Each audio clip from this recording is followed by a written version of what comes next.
Semakin seru perbincangan kita tentunya dengan untuk kabar pasar hari ini, dan kita sekarang sudah melangkah untuk ke bagaimana dengan kabar untuk forex.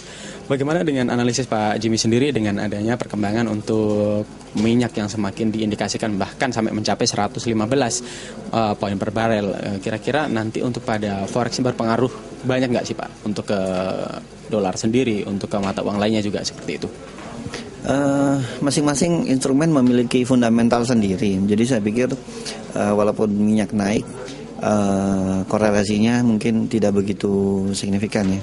Nah, karena ada fundamental masing-masing, saya pikir driving untuk masing-masing mata uang juga berbeda-beda. Nah, kalau kita bicara kemarin kan non-farm payroll-nya cukup baik dan US semakin kuat ya. Tapi ada kondisi kritikal tertentu di mana mata uang itu kan berbalik, seperti kemarin euro berbalik ke level tertingginya ke 1.42. Nah, ini ada beberapa instrumen di mana kemarin tuh berbalik menguat tajam euro itu karena ekspektasi Bank Sentral Eropa yang juga akan menaikkan suku bunga di situ.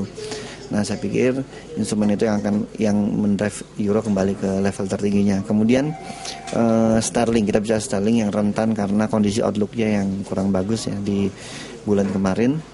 Nah, bulan ini juga karena ada survei yang tentang outlook itu, ya saya pikir pound sterling akan sedikit tertekan. Jadi kan kalau kita melihat dua mata uang di Eropa, sterling dan euro, sama-sama memiliki arah yang sama kan, berarti berkebalikan dengan US dollar, tetapi fundamental berbeda, hasil juga berbeda. Jadi euro akan sedikit bullish, sedangkan sterling sedikit koreksi nantinya.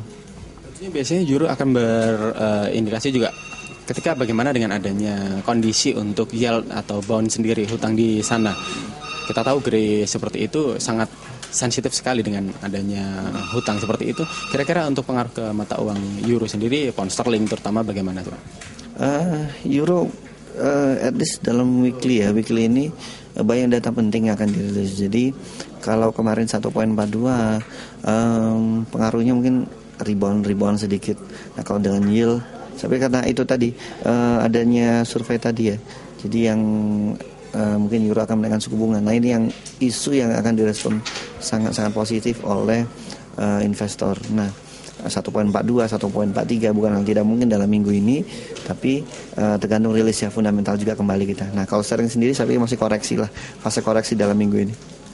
Dan tentu saja Pak Jimmy, kita juga ingin menyinggung bagaimana dengan, kita kan selalu berbicara tentang poin, kenaikan poin, penurunan poin untuk di indeks futures, dan kita banyak juga pemirsa yang ingin mengetahui bahwa sebenarnya bagaimana sih sebenarnya penghitungan untuk poin kenaikan, dan bagaimana dengan adanya spread di masing-masing perusahaan futures, dan bagaimana pemirsa kalau ingin berinvestasi sebenarnya di dunia futures, dan perhitungan untuk gross netnya dengan profitnya bagaimana sebenarnya Pak? Kalau kita bicara mungkin real ya, jadi kalau misalnya pasar falas yang menggunakan duit real, jadi kalau kita ke money changer, kita punya duit 1 juta, jadi kita bisa menukar sebanyak $900 US ya, real, jadi 1 juta $900 US. Nah, kalau di derivatif kan menggunakan margin, otomatis kan perhitungannya berbeda.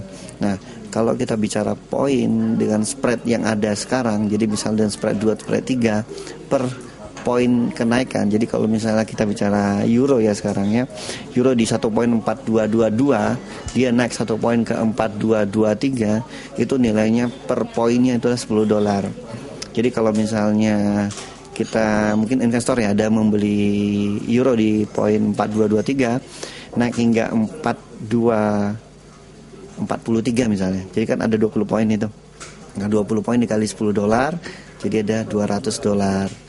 Nah, equal dengan 10.000 per US dollarnya, berarti investor sudah profit 2 juta di situ. Jadi per poinnya adalah $10. Apakah perhitungan pips ini sendiri yang kita bahas untuk di futures sebenarnya sama antara forex, antara untuk komoditas, untuk indeks sendiri? Bagaimana Pak Jim?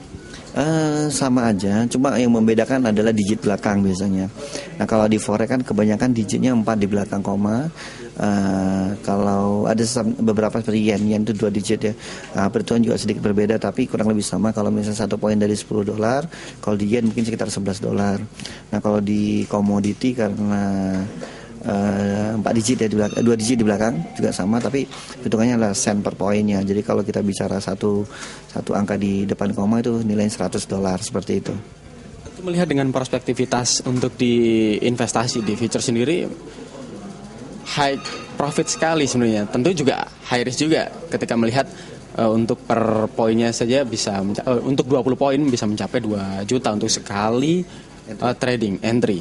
Dan kira-kira ketika ada kerugian itu pun juga apakah nanti ada di recover? Umpamanya 50% dari kontrak sebenarnya tidak semuanya lose seperti itu, apakah bisa sebenarnya Pak? Sama, jadi kalau misalnya kan ini kan margin derivatif ya. Nah, kalau misalnya profitnya bisa mencapai $200, berarti potensi kerugiannya juga bisa mencapai $200 seperti itu. Nah, yang penting kan bagaimana cara mengoptimalkan profit dan meminimalisasi resiko.